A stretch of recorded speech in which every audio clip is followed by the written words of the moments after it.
Well, hi everybody. Welcome back to another episode of Missional Mamas. We are here today with Katie, my good friend, and I am just so excited for you to hear some of her story and what she's up to now. So, welcome, Katie. Thanks so much for being here. You for inviting me. We love to do a bit of a icebreaker question to start to get things rolling. So today I just wanted to see if you got an Amazon package, like a mystery package, it shows up at your door tomorrow. What do you hope, like when you're opening it up, what do you hope is inside? Straight up dishwasher. A dishwasher. It's so large. Yeah, they do come in Amazon from Amazon because I have looked at them as well. But yeah, dishwasher is what I would like. I understand that. Although I didn't grow up with a dishwasher, so I still find them a bit. We don't have a dishwasher, and I still find them a bit like I haven't wrapped my head Yeah. around them very well. But Yeah. I can see their use because washing like four lunch boxes and four sets of kids' utensils and Mm. everything every day is like killing me sometimes. Some days, so I get that. Yeah, we don't have hot water in our kitchen, and our kitchen is pretty grimy, so nothing ever feels clean, and I just want to Oh, feel clean. So that's so bad. yeah, so I would love a dishwasher to like steam the heck Yeah, out of the germs on all the things. yeah, very like deep cleaned Yeah, and I would like put the toothbrushes in it. I'd put the shoes in it. the sanitizer toothbrushes. I love that. Yeah. Okay, so tell me where you are Mhm. and what, well, why is it that you live in a place that doesn't have a dishwasher? Well, you can get the one I was in, but yeah. So I am living in India, in the south of India, in up in the mountains, and I live and work in a school, and it's not just international school. It's very much missional school. It's kind of like you might get sports ministry. It's kind of like education ministry. That's how I think of it. So it's a boarding school. So we live here and work here and breathe and eat and do everything here. It's kind of a lifestyle rather than a job. So yeah, we're dorm parents. It's mean we look after 20 year nine boys. So they're like 12, 13 year olds. And we kind of live with them and share a tin roof with them so they hear everything and we hear everything. Um, and then because it's a school, my husband and I also teach a bit of this and a bit of that. And you also do a bit of wraparound kind of, so you kind of parenting and teaching, and then anything else that kind of comes your way, you kind of just do it. Yeah. It's my husband, and then I've got two little guys. One is gonna be 4, one's gonna be 1 next month. So yeah. Amazing. That is so, so cool. And so, for those listening and watching, Katie teaches at the school that I used to go to. That's how I know Katie. We were at school together, and she was in the year below me. And we've stayed friends and come in contact again in either Wales or in Australia. And it's been really fun to watch a bit of your Yeah. journey, going from Hebron and then like doing life outside of Hebron, figuring things out, getting married, having a family, and then going back to Hebron. So can you share a bit about that journey and that process of like choosing to go back and yeah, what it looks like to Yeah. So just to bullet point, so I'm from Wales. Yeah, it's very good differentiation. It's not England. I'm from the UK, and my we were all born there, me and my sisters. And then we moved to this school, Hebron, when I was just 2 years old. So I grew up here from the age of 2 until 16. And my sisters graduated, and then that's a different story, but I went to the UK for finishing my school. And I always knew that I needed to go back at some point to visit, just to kind of like, um, and it was always a thing to like show my, future husband. I needed to show him, where all my weirdness comes from, pretty much. So, actually, when Nathan asked to marry me, my parents were like, you need to go to Hebron at some point just to visit and like try and get it. Anyway, life happened, COVID happened, first baby happened, that kind of stuff. And then we were like in between. So we both felt very much that we needed to finish with our jobs. We were both working in like kind of ministry in England. And we just felt like, yeah, that was kind of coming to an end and we didn't know what to do. So we were like, hey, Hebron has this is also a little advert, a 6-month volunteer program called the IG program. And we were like, let's just go for that for 6 months. And then we can figure out, a few things in our life and, Nath can experience Hebron. So we came here and normally the volunteers um, kind of, they do a bit of everything and they don't teach and they don't have big roles, but they kind of like volunteer in lots of different areas. But because, which is a bit of a theme here, we're very understaffed, and because we were old, being 30, we were asked to be dorm parents because they didn't have any. And so we kind of just got thrown in with these teenage boys and we just loved it so much. And we just had one son then who's 1.5, and he went to the preschool and absolutely loved it. And after 6 months, it became a year, then it became 3 years. And so, yeah, so we have just stayed, and lots of people have varied opinions about that. Lots of people think we're just kind of choosing the easy life and but actually really feel that this is where God wants us to be. And we've been given a lot of opportunities and blessings and challenges as well. So yeah, it's actually a bit, I don't know if you want me to keep talking, but so my husband's actually doing a degree at the moment, a teaching degree, because Okay. neither of us were actually teachers. Shock horror. So he is able to teach and learn and get a proper degree, Yeah. which in England we would never be able to afford for him to train. And I'm able to teach music, which is what I originally wanted to do back when I was 18, and that's a different story, but I didn't end up doing it. So that seems like a real gift to me. And then we love teenage boys. Like I just think that's our like jam. We love living with them and hanging out with them. And yeah, and yeah, then we had our second baby here in this tiny town on top of the mountain last March. So now we've got two little guys who just love life here, and yeah, we feel really blessed and happy to stay for however long God wants us to. Yeah. Amazing. I had to chuckle when you said that some people think you're like choosing the easy way. Like Mm. that is that is wild to me and absurd a bit. I think and like so you were talking about how you got engaged, or like you were like he was going to ask you to marry him, and your parents were sort of like, well, you should see like how Yeah. she grew up and like kind of know her a bit better.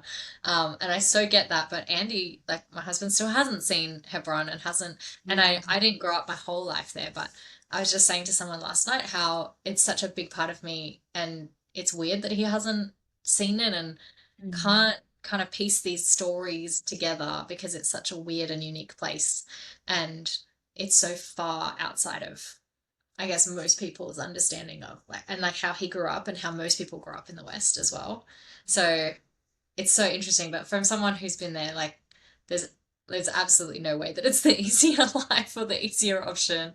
Um, Especially because it's so understaffed. Like you've got so many hats that you have to wear, um, as well as raising a family. Like I I'm in awe of you and just like how you do that and how you are like carrying that with grace, and it's beautiful. So I'm really impressed. But yeah, I think what a blessing to those boys, especially that I think that um some of the dorm parents that I had and some of the like influences that I had, especially like it was there's such formative years that I went to Hebron, like 13 to 18. Like you change so much and you grow so much. Some of those like dorm parents are some of the people that I have loved the most and have been impacted by the most. And so like what a beautiful ministry that you get to be a part of their lives. I was And thinking the other day that back in England we like set up a youth club at our church, that kind of thing, which is like brilliant. It's whoever's doing that in the world keep doing it because it's so important. But it was always about like who's gonna come? Are we gonna get anyone? And we started with Yeah, like 2 kids and 3 kids, and like we only had that 1 hour with them, and there was so many flipping forms we had to fill in all the time, and like that's just how it is. And then now I've literally been given in my house, which is sometimes too much, 20 boys who literally genuinely love to hang out with us, and we yeah, love to hang out with them, and so they are our like outreach or our ministry, and they also get to see everything of us. So that yeah, means we have to really like make sure that we are really living out what we're, saying. And they often, they can hear us arguing, they can hear our children screaming, and vice versa. But it's really an opportunity to be like, okay, this is how we do life, and yeah. So it's a massive privilege and responsibility. But it's also, people do say, like, I think it's really fun, and I really have a lot of fun with them. And I think that's a big important thing because boarding school can really suck for a lot of kids. A lot of them don't want to be here. So we really try and make sure they have a good time and a good childhood, really. Yeah. yeah. So beautiful. It's a very unique ministry opportunity for sure, Mhm. especially because you are day in, day out. Like you're their dorm parent, like you're their parent away from home for that Yeah. season. And it's just like such an incredible opportunity. Um, Tell me about how like you came from a missionary kind of background, and then now you're kind of doing that in your own way. Like, can you Yeah. tell me about how it looked like to sort of shape your own faith and how you've wrestled with that? Oh my gosh, how long have you got? So yeah, so Beck and I we both went to this school, but I was what we call a staff kid, so my parents worked here as well, as you know. But I loved my childhood, and of course with everything there's things you don't love about it as well. And I'm very aware that it's easy to have rose-tinted glasses when you've moved from country to another country that I didn't love being in the UK.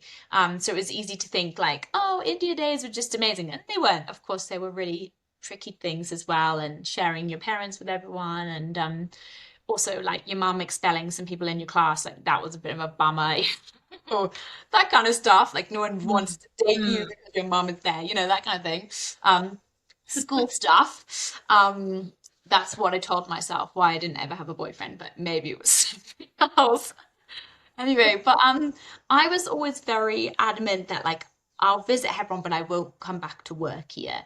And that was mainly just because I didn't want to be put in the box, which I often was, as like, you don't know anything else about the rest of the world. You grew up in this bubble, and you don't know anything, and you can't survive in the real world, so you just have to come back. And that is something that I've really had to get over in my pride. And I think something that it's just classic God move of being like, you will do that because I've asked you to. And and like, yeah. So we came back, and yeah, lots of people have different opinions about us staying, and I just had to really realize that how immature I was and how I cared about their opinions more than God's. And actually, I wasn't dragging my husband back to my childhood, and I wasn't, like finding the easier option because that's what I'm used to. And actually, it's really hard to. Hebron's kind of like a time warp, so a lot of things are weirdly the same. Um, like good in a good way, but it is weird being an adult having a child the same age that I was, and you're kind of reliving your childhood again, but as an adult. And it took a little while, which is why I think that God has kept us on here. I'm highly dyslexic and a slow learner. And I think that if we were fast learners, we would have learnt this stuff in the 6 months. But because we're slow learners, we're still here and we're still learning stuff. And I think when we're done with the learning, then God will be like, okay, you can go now. But yeah, I think just realizing the what some of the struggles that my parents had, and like being an adult here, and that is a whole, of course, different thing. And what a privilege it is as a child to live in a community where everyone loves you from the the students to the staff to the ladies that sweep the floors, like everybody wants to talk to you and love you, and there's an opportunity to love everybody back, and that is really quite amazing. And I can see that my kids have that, which is like, why wouldn't you want your kids to have that? And even if it is the easier option in some people's opinions, I'm like, why wouldn't I want that for my kids? So yeah, I now have tangented, but so we're here really.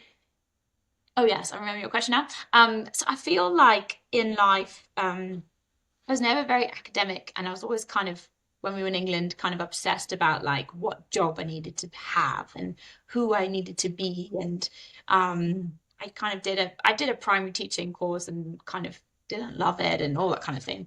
But I just feel like I've been learning a lot, even at the old age of 31, that like you don't have to be something, you have to just be yourself. And actually, my personality is my skill set rather than like being a doctor or being a whatever. Um, and I have the very niche skill of kind of speaking Hebron. It's like a language that if you've been here, you speak it. And which is why Hebron people like just love hanging out, even if they've never met, because they you just speak the same language. So I've really been encouraged that I speak the same language as these kids, even though I'm much older and it's a different time. And I can actually kind of speak into their situation a lot more and understand them. And yeah, I have a really big heart, especially for like staff kids or kids who are leaving school is one of my big things I really care about, like helping them transition from Hebron to the bigger world and things like that. And trying to like debunk the myths that like Hebron's not the real world, because of course it's the real world and people have real lives and real emotions and things. And yeah, so I feel like this is what I am and what I can do. And so that's kind of what I'm trying to give and serve here. Yeah, that's a really long answer. I don't know if I No, answered. it's amazing. I think you're so right. Like there's a very unique gifting that God has given you, and I think that's beautiful because it's not like we're not all cookie cutters. Like the Bible says that we are many parts of the same body, and each part has its purpose, and each part has its usefulness and has like something really unique to give. And I think like that's so beautiful that did you wrestle a bit with like coming back and it sort of being a bit of like, well, I'm not my parents and I'm not like you're doing this in a new way, like in a different way. And it's been like many years, I guess, since you left Hebron as well, Yeah, like nearly 20 years, right? Like, so then it's also yeah. lots of change and like I think the school looks quite different now. And do you find that that's hard to kind of navigate? Yeah, I think so. I'm the one of three girls, and I was always the third Dodds girl. That was often what people, and that happens in loads of families, isn't it? Like, oh, you're the third one or the fourth one, or the oldest, whatever. And it was very much my parents were kind of, famous because they had been here for like 20 years in different times. Um, but I think what I've realized is, so if you come back to a place, you have like memories, of course, and like this is a bit of an analogy, but like if you have a muscle memory, it's actually really hard to unlearn a certain muscle memory. Like if you slouch or something, you have to literally train your body to sit differently. And I think if you come to Hebron fresh, you don't have any memories, so you can just take everything in face value and like kind of give and take as a fresh thing. And I think when you've had the like myself or yourself, if you came back, then you've already got all these muscle memories and opinions formed, even if you don't realize it. And actually Yeah. it's a lot of work to change that muscle memory and think, no, I'm an adult, and like it, people make mistakes, and this school is very broken in lots of ways, and it's also very amazing in lots of ways. And some things have been fixed since I was a kid, and some things have been changed that I don't love since I was a kid, but like that is also very normal. And, just trying to like almost teach myself, like, I'm not reliving my childhood, and like really, and I often have to talk to myself and say, you're not a kid, Katie, like, do your job, be professional. And sometimes I do have to be very professional, and sometimes I can be very myself with the kids. And that's the cool thing about this place. You can also, you don't just have to be a teacher, you can also be yourself. And that's kind of why it's wonderful. But Mhm. yeah, I often have to talk to myself and be like, why am I annoyed at this? And, kind of why are we here and that kind of thing. Yeah, But it helps that I've got a new married name because um, that's true. Yeah. don't always think, oh, you're one of the Dodds girls. But yeah, and also my husband is like, he's very good at sports, which makes him very popular with the students. And so sometimes it helps that, you know, like it's not just me, it's also him and also my children. So people aren't always thinking, oh yes, Mrs. Yulton, you used to be a kid here. Like people don't always think that I might, but they don't. So it's a chance for me to kind of do something else. And I do get the comments from like old classmates like, oh, classic, I heard you went back to Hebron. Like I've had hundreds of those comments. And I've just had to learn like, why do I care? Why do I care? Like they don't understand, they don't know me as well. And it like I'm just like, yeah, it's really fun. How fun. Like I'm like just Yeah. trying and bat it Yeah. off. But sometimes, yeah, it feels a little like of course we all have moments like, am I not clever enough to do anything else? Or, am I not, professional enough to have a proper job, as people say. But I think I'm just, learning that, everyone has those worries, whatever job you're in. So, yeah, and I genuinely love every day. I love going to work and that kind of thing. So, yeah. Yeah. And I don't think you're going to look back in 10 years or 20 years and think, wow, that time that I went back to Hebron and sewed into some boys' lives and raised my family, like all of Yeah. that time was just wasted. Like, I don't think Yeah. that's not Yeah. going to be the case, you know. Yeah. It's so Yeah. great like, realizing that. I know that hindsight is always 2020, you know, you always get to like look back and see that God's timing is perfect and his plans are perfect and like the way he orchestrates everything is perfect. But sometimes it's so good to like sit in that, right? And think, well, in 20 years, I'm not going to go, oh, I wish I hadn't wasted Mm, all of that time doing something so beautiful. absolutely. And Um, I think so my second baby Zach was born here, and so yeah, like a summer, well, I can't remember now. When you have babies, they all mix together. I don't know when I was pregnant, when I wasn't. But we were kind of like, yeah, we're gonna go. We've given up our house and our money and our car and our nice things. And then like the week before we flew, I got a positive test, and I was like, oh no. And you count the month and you're like, okay, that baby will be born in India.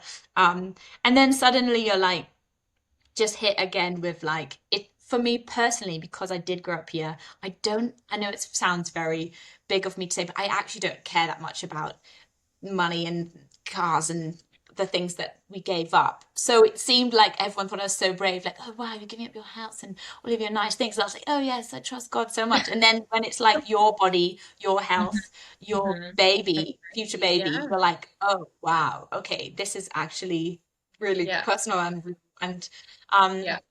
and I remember sitting like with Nathan thinking, okay, so I'm gonna have a whole pregnancy in India and a birth and like cool, we're just gonna have to, we told everyone, oh, we're trusting God, we're trusting God, and we just had to really like, okay, we're gonna keep trusting God. And it was really hard because I've got two boys and one was born in England, my first, and then yeah, Zach in India. I had the comparison, which was Mhm. really tough actually, because in England and I'm sure in different countries, it's all about like mama is in control and it's your body and your decisions, and it was very different here.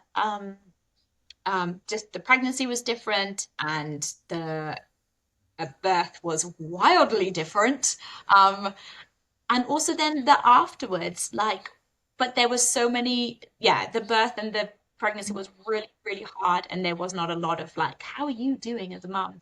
But then as soon as he was born, I mean, I don't know how much we talk about it, but it was like the whole school literally came to the hospital to like day one, nobody cares that like privacy is not a thing. Like random people from the street will walk in because they heard the white woman had the baby. And like when I was asleep, people would just walk in, pinch my baby's cheeks, make him wake up, take a selfie with him, and then leave. And I was like, whoa, like lying there in the hospital bed, like, cool.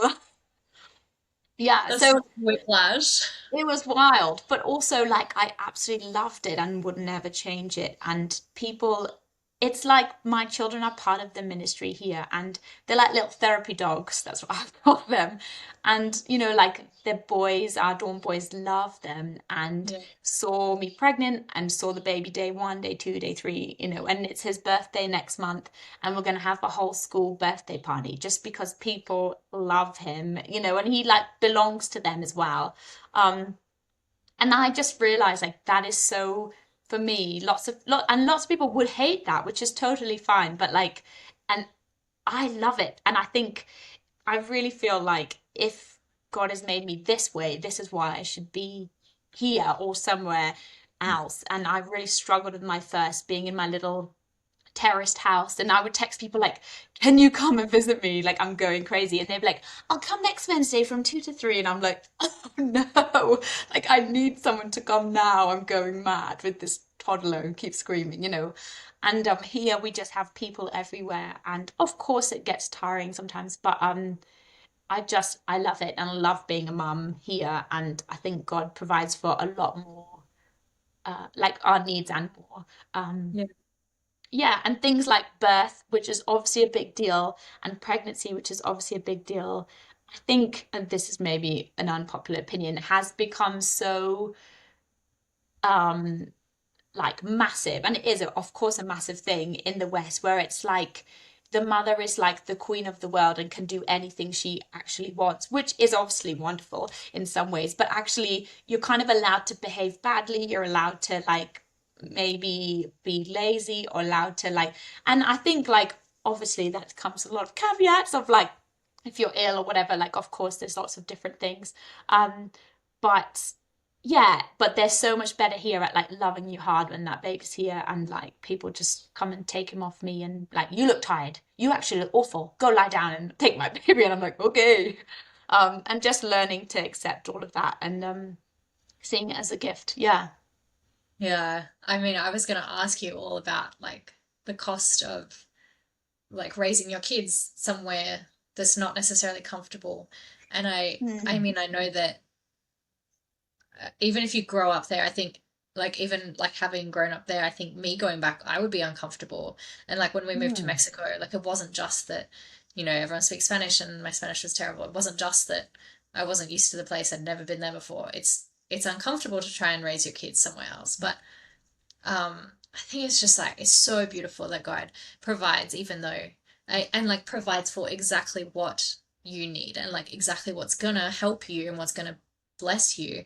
And I mean, yes, you're right. Like there is a cost, and I think like everyone who wants to follow Jesus has to count the cost. It's not just like people that want to be missionaries. It's not just people that want to live missionally. It's everybody that wants to follow Jesus. Like you take up your cross and you count the cost and you follow him. Um, and that doesn't look the same for everybody. But I think like how beautiful that I love your perspective. Like I think it's so beautiful that you can look at it and see like actually no, this is just what I need. And even though it's not always exactly what you want. Like you'd love a dishwasher, you'd love, some of those like more Only convenient things, necessary right? It's exactly what you need, and he does know that. Like, it's so yeah. beautiful. Mm. What, Yeah. like the people that are trying to raise their kids missionally, and maybe they're like a missionary, um, living cross-culturally, or maybe they're just like maybe they're living in the UK and they're trying to raise their kids through either ministry or just like being a mum. What do you think is the most important thing for a mum to know about raising her kids that way? One thing that I hold on to a lot, so I I said a lot of mums do often feel like a bad mum, but I've really struggled a lot in the early days with both my kids.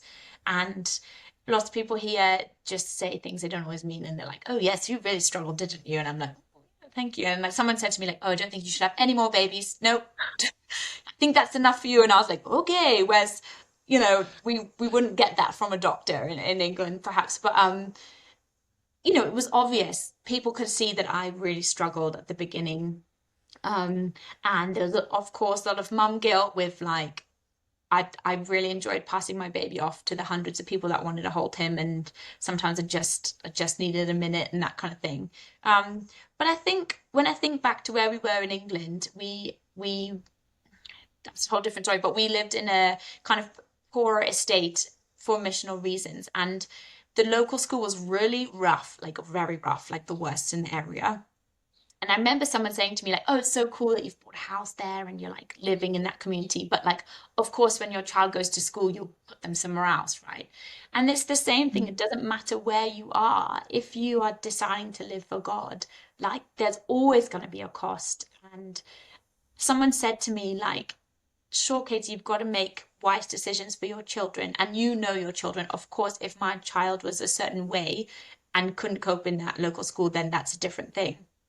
But like God is actually their father as well, and like is or like he is in charge of them as individuals, and like it's your kind of job on earth to look after their physical, emotional needs, but actually God is in control and he will do the hard work of looking after them and shaping their personalities and thoughts and stuff. And of course, that it can sound that I'm kind of shifting the responsibility, and of course you're not. And of course, I feed and bath and do all the things for my children. But I often just think like God is so much bigger than all the this other stuff, and like He will cover it, you know? And if the teachers are really bad in the school, or the peers are really bad, like God's got that covered. If he wants you to be there, he's got it covered. And of course, there's times when you got to question, is this good for my child?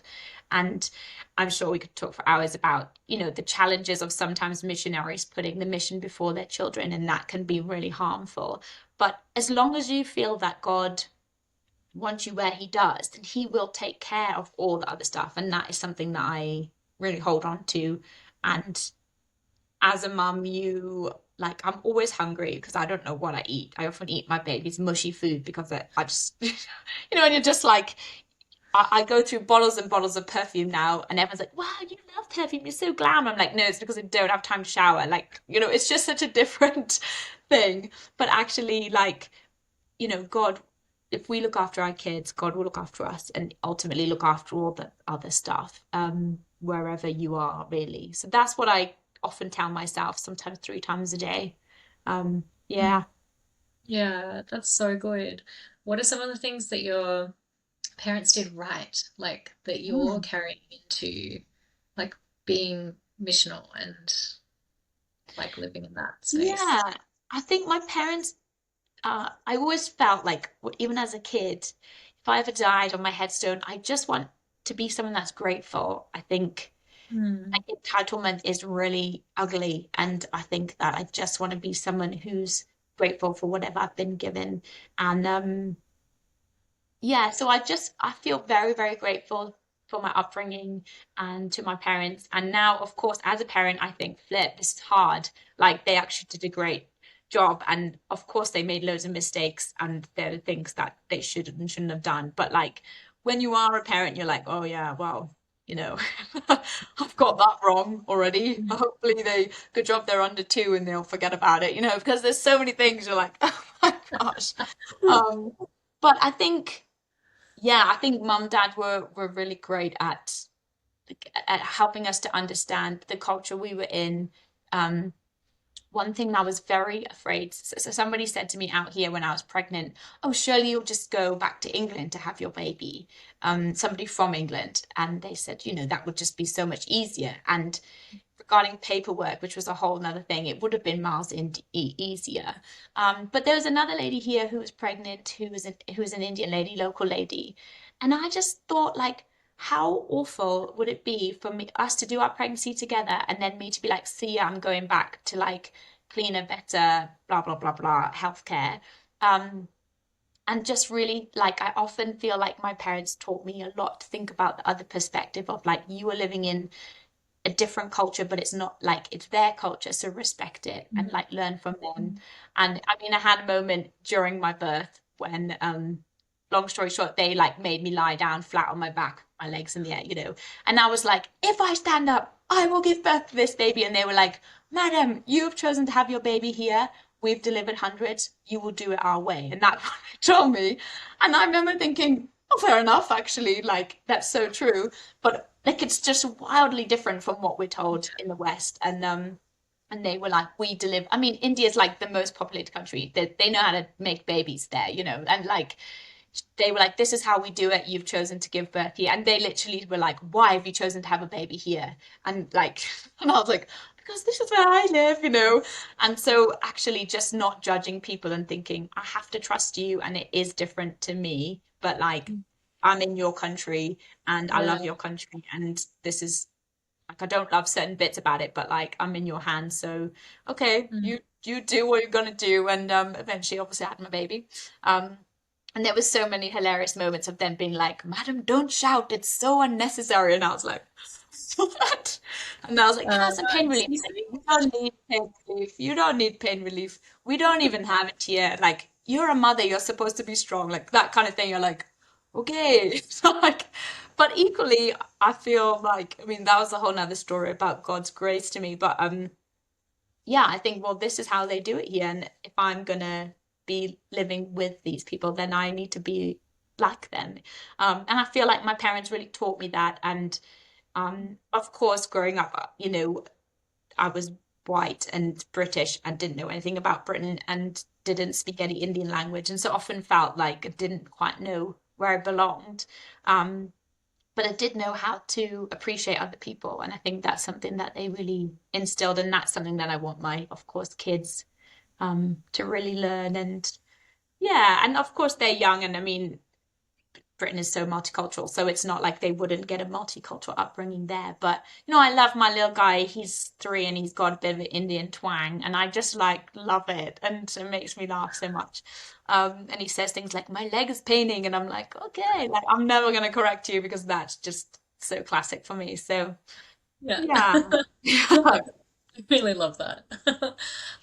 I think I've heard very similar stories from friends that have like given birth in Africa or Mexico, and they've said the same thing where it's like it's so different and especially if they've had the comparison, right? If it's their first, I think they know from friends and um, like those that have had babies that they've known, like they know the story of a birth in the West, but it's a very different situation. But you're right, like you can't really fight it, but you also like you don't want that audacity of like, no, I know the better way. Like it's almost like a height of like pride and like it's just a really and like I think that nothing like missional like living will humble you like truly. And I think that that applies to like you said with the school, like yes, you want to send your kids to that school or you want you want to like live the way they do um and be as like Paul says, like I want to be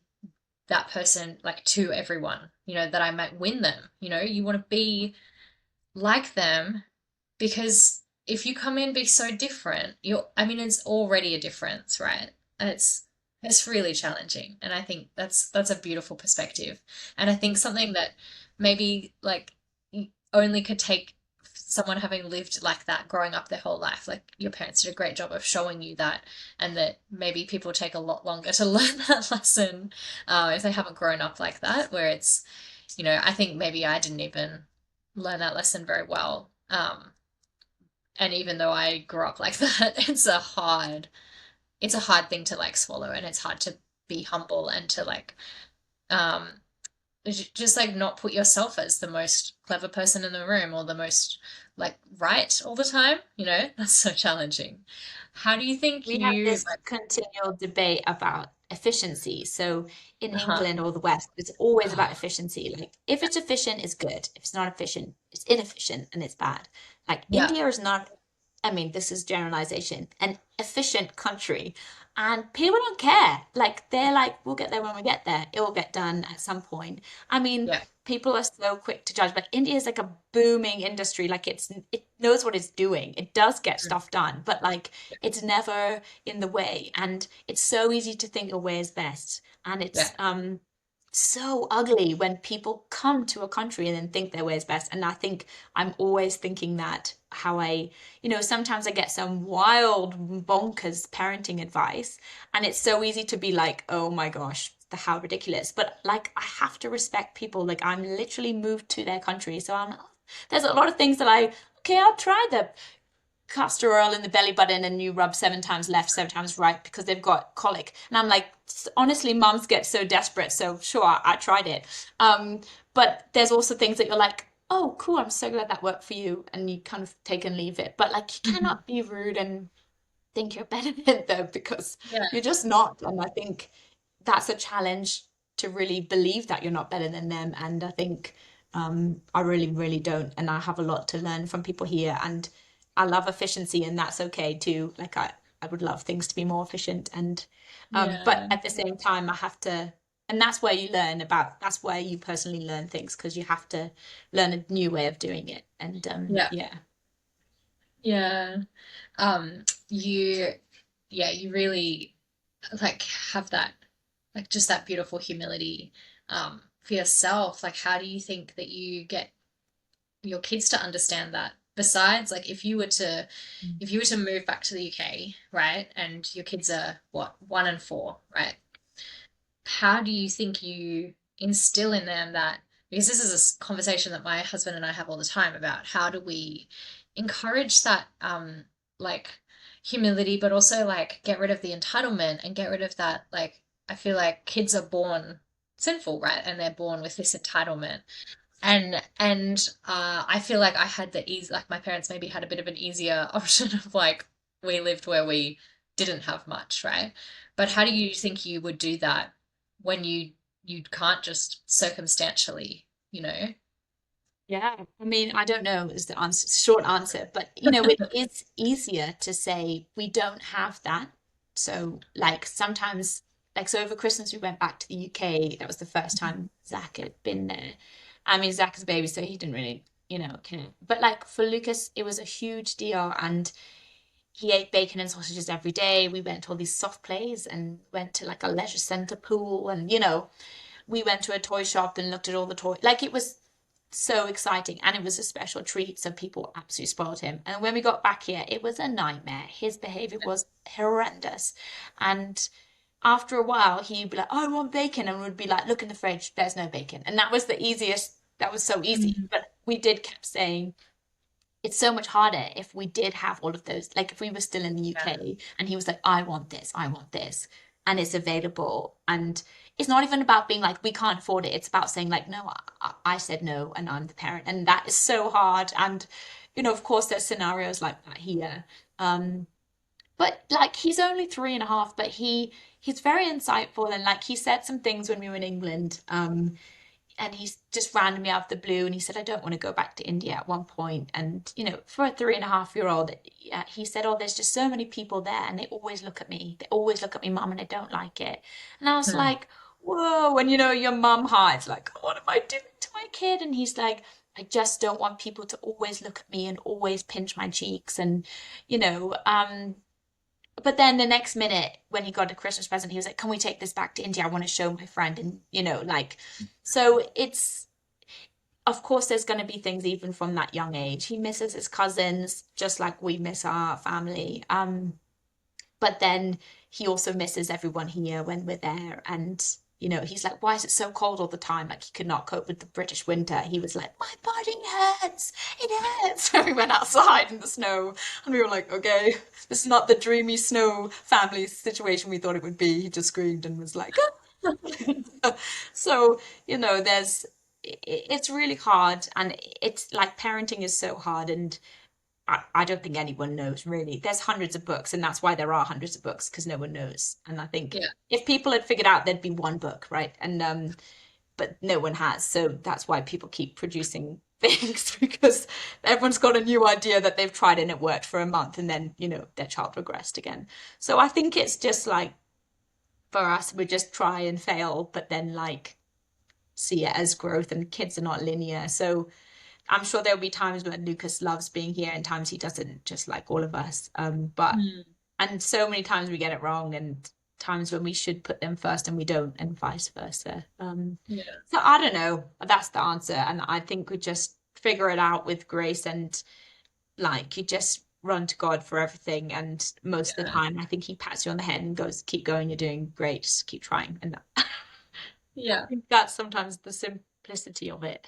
How I It's feel. Yeah. it's so hard. It's you're right. I think there isn't really a good answer. And then I think it's about I mean it's not like potty training, right? It's about character development and Yeah. it's you're right, they're not linear. They're gonna go and you think they're like made all this progress and then suddenly your 14-year-old turns around and is like, I hate it here, like I want this. Like I'm sure I did that like a million times and I'd grown up my whole life in the mission field and like it's just so and I probably have done that as an adult as well. Like we moved to Mexico and I went, oh, there's things that I really, really miss. Like, and I was ungrateful for stuff. Like, it's human nature, and it's hard to shape that in somebody else as well. Like, I guess, um, I think you're doing an amazing job. Like, you're living that out in front of them, and that's like the most beautiful thing that you can do. And you're loving it. You're not complaining about it. You're loving it, and you're like embracing every moment of it. And I think that's just like that's so beautiful. So yeah, Like God is kind as well, and I think like when the year we were pregnant, I was pregnant with Zach, it was rough, and my oldest boy has really, really bad eczema.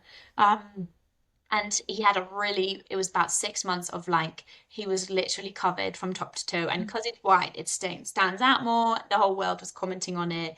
We tried everything. And every night he would scream and scream, and we would have to like, Nath would restrain his legs and I'd restrain. It was awful. And I was pregnant and heartburn and like, it was just awful.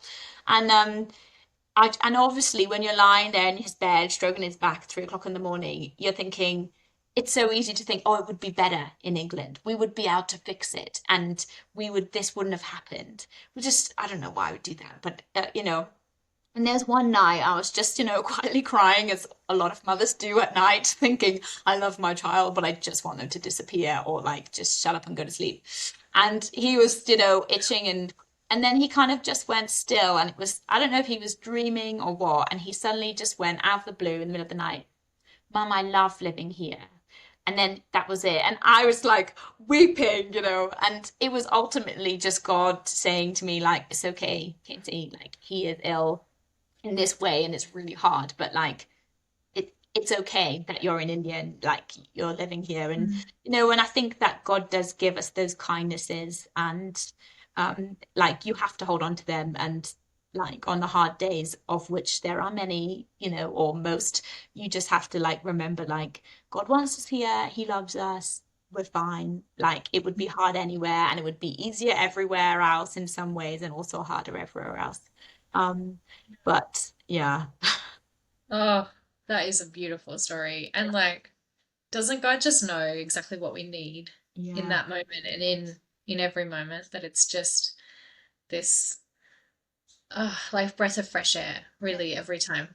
Like he does. He knows exactly, and like not just our physical needs, not just our like spiritual needs, but like that emotional deep need that a lot of us moms have. So Yeah.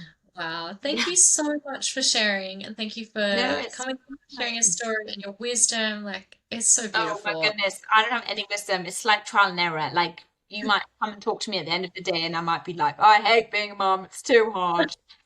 Well, I'm glad I caught you at the beginning of the day. Yeah, you never know. They're like, yeah, they've only eaten plain rice and ketchup for like days, but what can you do? Well, thank you. I really appreciate it. And I've loved chatting to you and hearing some of your story and getting to share that with the people that are watching. So thank you. And thank you if you've made it through that. I'm so glad you're here and that you've been able to hear Katie's beautiful story. And if you found anything helpful from this, why don't you follow along and like and subscribe and comment and all of the things that are good. So this gets out to more mums. So thanks. Bye, everyone. See.